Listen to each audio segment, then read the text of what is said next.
When we think about how light interacts with the cell in flow cytometry, we can think about both intrinsic properties of the cell and extrinsic properties. Now, intrinsic are the forward and side scatter. And what happens is when the light comes in and hits the cell, it gets bent based on the cell surface area and the refractive index. So based on the size of the cell surface area, the light gets bent and comes around and continues forward. And this is considered forward scattered light. Based on more things that it hits within the cell, like the nucleus or granules, the light will get bent as it comes and come down here, and this is considered side scattered light. It gets measured typically at 90 degrees, even though that light gets scattered in all directions.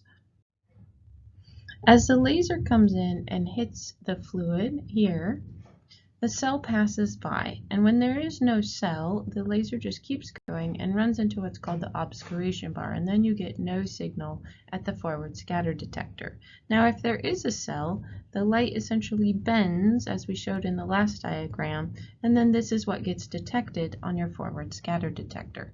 And you can see there's this area of the obscuration bar where no light passes through. So to some degree, the bigger the cell, the more the light bends, although that's not 100% correlated.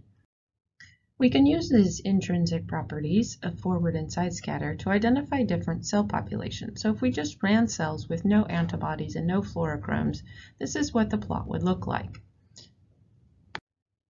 And now you can see that we can identify to some degree different populations. So our lymphocytes, blasts here, monocytes up here, and granulocytes over here, which would look something like this, or at least this is what the cells look like on the plots in my mind. That doesn't show up quite like that.